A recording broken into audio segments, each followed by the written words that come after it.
Okay. Good afternoon. It is afternoon, right? Yes, sir. Okay. Good afternoon, everybody, and welcome to the afternoon session of the We the People competition for this year. We'll do judge introductions and then student introductions, and we will get started. So my name is Jack Barlow. I'm a professor of politics at Juniata College here in Pennsylvania. And with me are Lindsay Draper, retired from the juvenile court bench in Milwaukee County, Wisconsin. And Bob Ellison, professor of history at Suffolk University in Boston. And would you all introduce yourselves and your teacher, please? It's a pleasure to meet you. My name is Gavin Mathis. I'm Georgia McCart. And I'm Emily Gray, and we are from Wilson Hall, and our teacher is Coach O'Hare. Very good. Okay. And where in South Carolina are you from? Sumter, South Carolina. It's kind Sumter. of close to Camden and Columbia. Okay, great. So after this is over, I'm going to ask you who Sumter was. Now, this is Unit 2, and Yes, sir. okay, I'm just checking. I'm not even sure what time of day it is right now, so you know, everything is in a fog at the moment. So I will read the question, and you will have 4 minutes then to bring clarity to all of this, and then we will have some time for some Q&A. So let me read the question and we'll get started.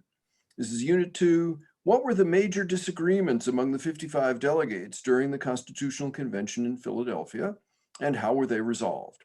What issues, if any, were not resolved, and what were the consequences? What changes, if any, should be made to the Constitution? Please begin. During the Constitutional Convention in Philadelphia, there were a couple key disagreements between the Federalists and the Anti-Federalists. One of the debates began over representation of the states. In response to the issue, the Virginia Plan was drafted by James Madison, which called for the creation of a supreme national government with 3 branches and a bicameral legislature.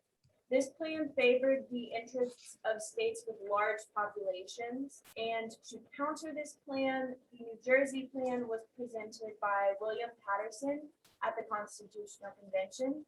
This plan called for a unicameral legislation with 1 vote per state. It reflected the belief that the states were independent entities. After much deliberation, the delegates blended the 2 proposals with equal state representation in the Senate and proportional representation in the House of Representatives. The plan was called the Great Compromise. One of the most controversial issues confronting the delegates was the slaves and their representation. This resulted in the 3/5 compromise, which established that 3/5 of a population would be counted for determining tax representation within the House. A few key issues that were not solved in the convention were slavery, citizenship, voting rights, and secession. The unresolved issues had later ramifications. The best example of this would lie in the unspecified and unregulated law surrounding slavery, which eventually led to the Civil War. James Madison stated that he thought it wrong to admit it in the Constitution that there could be property in men. Due to this, no standard was set. However, many provisions protected the practice. Citizenship was another unattended issue. The qualifications to be a citizen was entirely up to the state, meaning some northern states granted African Americans citizenship while southern states did not. The decision in the case of Dred Scott exemplified this, as Dred Scott, who had resided in a free state and territory, was not entitled to his freedom. African Americans could not be citizens of the United States, and that the Missouri Compromise, which declared free all territories west of the Mississippi, was unconstitutional. Another issue is voting rights, which were left entirely up to the states. Generally, the rights were based on a person's amount of land if they were a white male. Lastly, the issue of secession from the United States was left unresolved as well. under the Articles of Confederation. The states made up a firm league of friendship, which was a looser confederation than under the Constitution.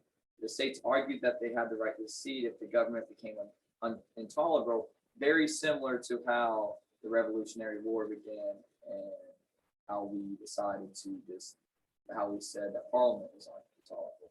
Ultimately, the Civil War answered the question rather than a legal decision. The most important changes to the Constitution are ones that improve and strengthen the checks and balances within the government. So I believe that adding a limit to the number of justices on the Supreme Court would be beneficial. This would prevent the court from being politicized, as adding an equal number, for example, Democrats to cancel the stacked Republican court defeats the true purpose of the court, which is to be a fairly unbiased judge of the U.S. Another change, or the U.S. Constitution. Another change that should be made are term limits within Congress. This would be beneficial as Congress members would not fear the retaliation at the ballot box because they would not be as influenced by their campaign funding source and special interest groups. Along with this, term limits would allow for a greater infusion of fresh ideas.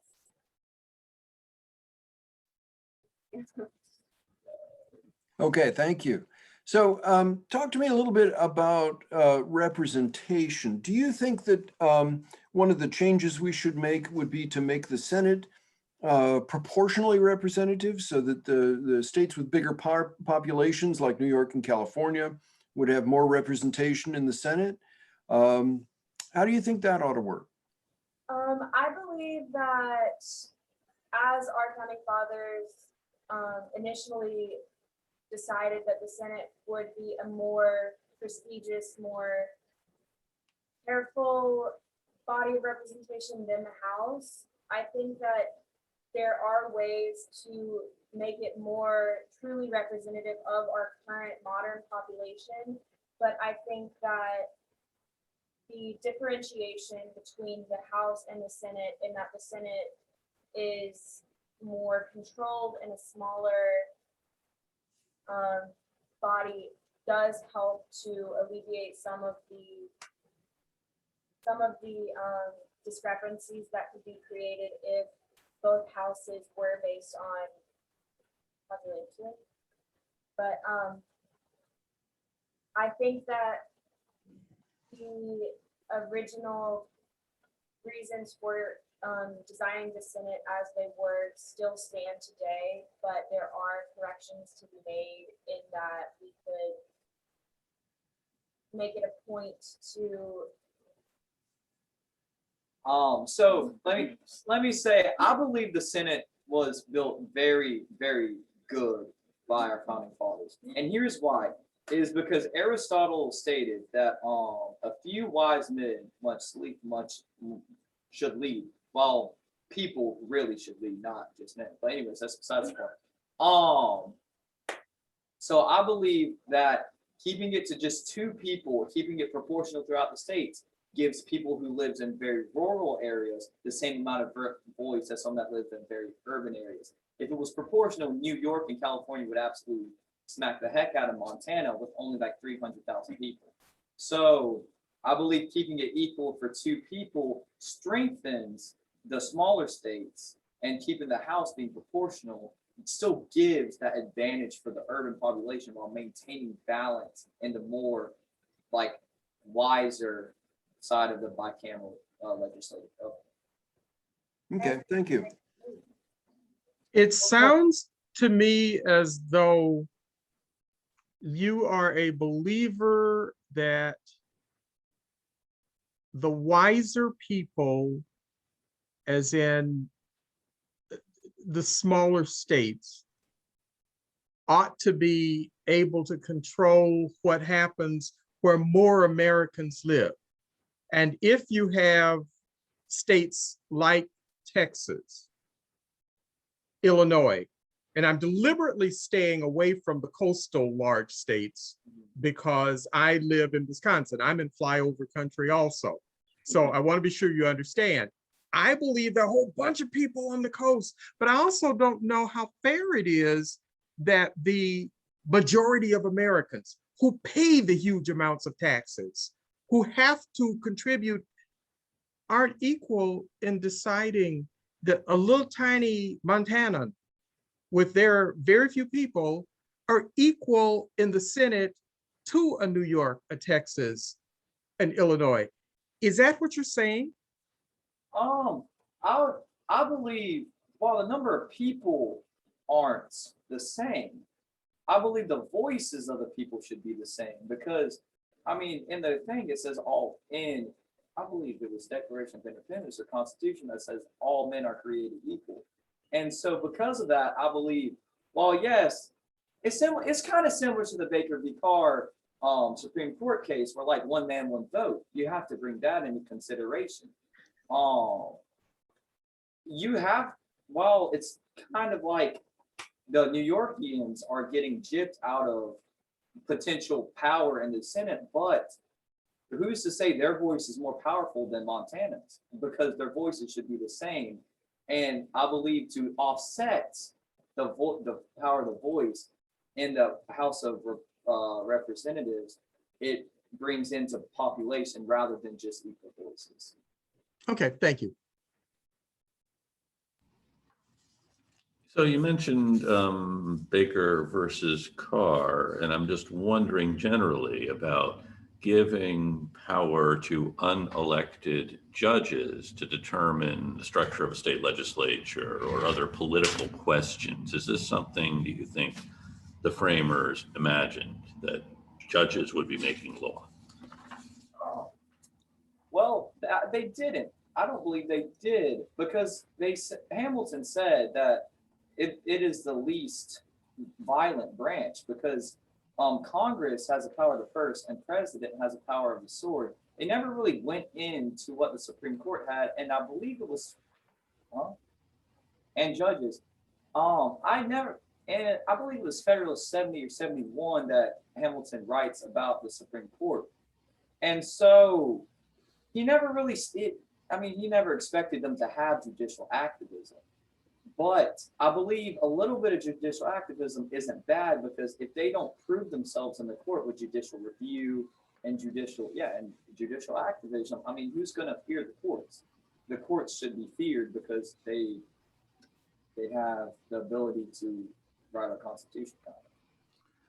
It's a good, interesting idea that a little bit of this isn't bad, but who sets the limits? Who decides what is too much of any kind of power? Yes. I think that in that context, the people would be responsible for setting the limits. Just as modern day revolutionary sentiments such as like the Black Lives Matter protests and the Capitol raid, that is examples of the people responding to the courts or the government going too far in their opinion. So, but those seem to be two very different groups of the people.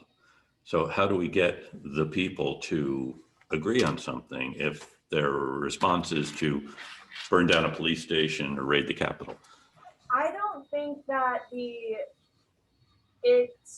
is up to the government, the courts, and it is up to our government to determine how to respond to the voices of the people. And it is not, it's not reasonable to expect the people to agree on everything. We live in a two-party system, and our country is a melting pot of thousands of different cultures. So the people have the right to speak for themselves, no matter how different it is from one person to another. And it is up to our government to determine what is the best course of action in response to that. Thank you. Okay, thank you very much. Congratulations. 5 minutes of feedback, by the way. Say again? 5 minutes of feedback we have time for. Okay, so I'll keep it short. You guys mentioned a whole lot. You know a whole lot. I mean, I thought in your responses to the questions, I mean, you bring in Aristotle, you brought in Baker versus Carr, you brought in Federalist 78. You know, that was all good. So who is Sumter? Thomas Sumter? Thomas Sumter. What did he do? What was he famous for? He was the swamp fox, I believe, or the other one. It's one of the two. I get the two confused. The Gamecock. Yes, he's the Gamecock. Yes, sir. Oh, okay. All right. No, it's a revolutionary war. And he has towns and forts named after him. Well, thank you all very much. This was a fun discussion. You're going to keep talking about this for a long time, and you've got a great foundation, and I hope you build on it and use it well. Thank you. Mr. Allison, I'm going to defer to you. Well, I agree with Mr. Barlow, and Francis Marion was the Swamp Fox. But good job, and you really are thinking about these issues. You're grappling with these issues, and I know there are issues you'll continue to grapple with: the extent of power, who should hold power, how it can be controlled. Same issue, by the way, that Madison, Hamilton were grappling with, and you will, I hope, be able to find solutions to the problems you'll be facing. So thank you. I've really enjoyed listening to you.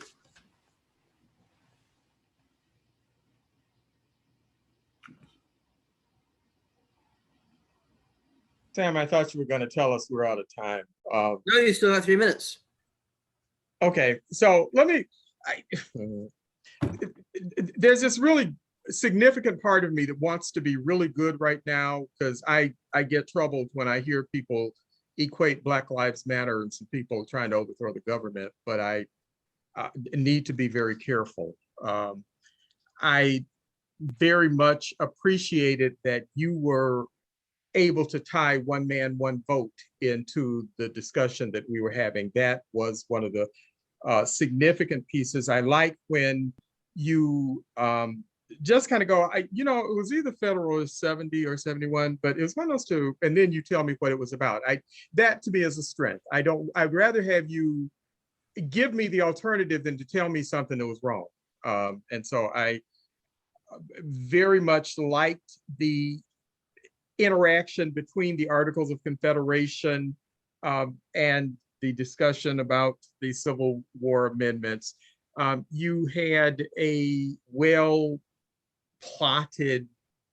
presentation, and you are to be commended for that. So thank you. Can I say something before we leave? Their teacher is a graduate of Francis Marion University, and they know that. And to misidentify him as Thomas Sumter, they're going to hear from me when we get back to school. Trust me. They know they're in trouble. You all got outed in front of the judges. That's fascinating. And we haven't even done our scores yet. So. And I'm with mute.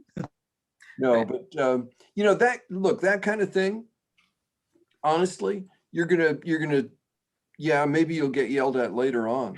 But frankly, that's the kind of thing that everybody messes up. And for us as judges, I think part of our job is to recognize that we're all human and that we all make mistakes, and this is a high pressure situation. You guys did a great job and you kept your cool. So thank you. Thank you. Sir, thank you all. All right. With that, the hearing is over, and I'm stopping the recording.